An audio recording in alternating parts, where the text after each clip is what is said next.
तो उसको ये देखना होता है कि जो उस पॉपुलेशन का जो उसने सेगमेंटिंग कर ली है, तो उस सेगमेंट में क्या फ्रैक्शन ऑफ पॉपुलेशन है जिसको कंपटीटर ऑलरेडी कवर किए हुए हैं, यानी कि जो कंपीटिंग प्रोडक्ट को यूज कर रहा है, क्योंकि उसको उसको उसको अपने प्रोडक्ट को दिलवाने में मुश्किल होगा, because he has already accepting some other product. Time लगेगा, वो आपके प्रोडक्ट को भी एक्सेप्ट कर सकता है, बट उसमें वक्त लगेगा। तो बेटर है कि ऐसे सेगमेंट को देखा जाए जहां पर अभी कंपटीटर नहीं पहुंचा है, हु हैज नॉट। तो इसके लिए एक सर्वे आपको कराना पड़ेगा उस टारगेटेड सेगमेंटेड पॉपुलेशन का में। एक सर्वे आपको कराना पड़ेगा कि what product are they using.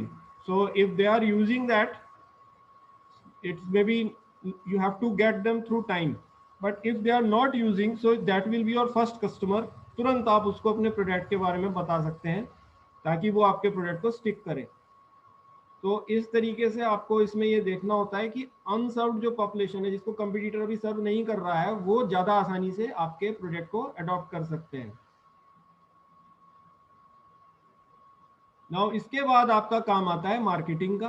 तो once you have decided all this, आपने सेगमेंटिंग कर ली है, आपने सेगमेंटिंग करी है इनकम के बेस पर, या प्रोफेशन के बेस पर, या लोकेशन के बेस पर, या टेस्ट के बेस पर, या लाइफस्टाइल के बेस पर, या इनमें से कोई दो के बेसिस पर, any two of these five variables you have segmented them। so you will create the brand image of your product in the minds of the customer। नहीं तो लोग भूल जाएंगे कौन था।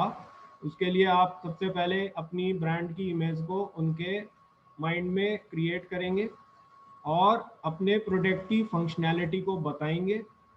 उसके बाद अपने प्रोडक्ट का बेनिफिट उनको समझाएंगे और कीमत बताएंगे, आपके प्रोडक्ट की कीमत क्या है।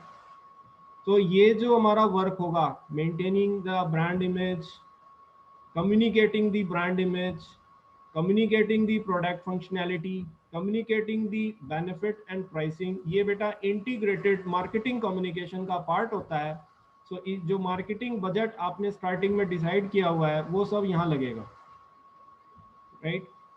Then there is distributors. Distributors अगर हैं आपके, तो देखो डिस्ट्रीब्यूटर अगर आप ही का प्रोडक्ट रख रहा है बहुत अच्छी बात है, बट अगर वो दूसरे कंपटीटर का प्रोडक्ट रख रहा है तो आपको उसकी लॉयल्टी को परचेज करना होगा, और वो लॉयल्टी को आप इंसेंटिव दे करके परचेज करेंगे, जो इंसेंटिव आपके कंपटीटर से ज़्यादा बेटर हो। नहीं तो वो आपके प्रोडक्ट पर स्टिक नहीं करेगा, क्योंकि उसे कंपटीटर बेटर दे रहा है, so why he will stick to your product, right?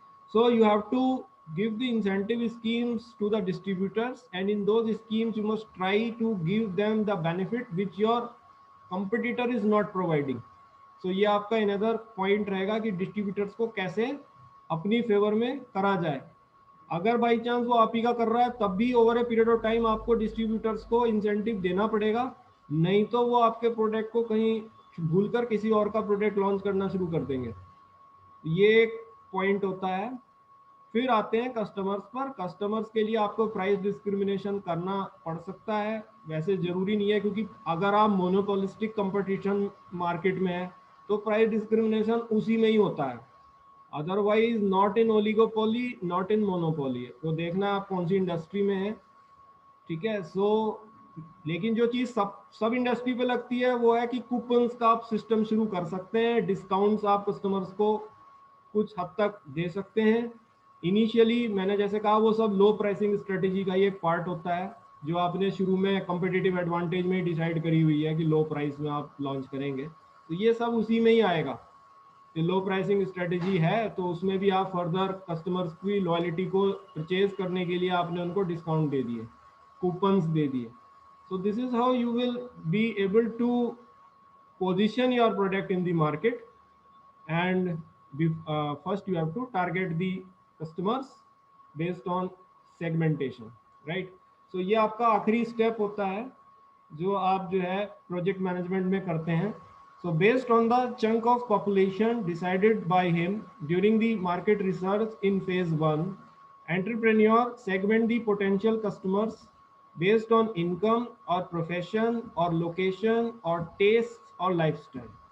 He has to determine the fraction of targeted segment which are already served by the competitor, because introducing product to unserved population would be easier.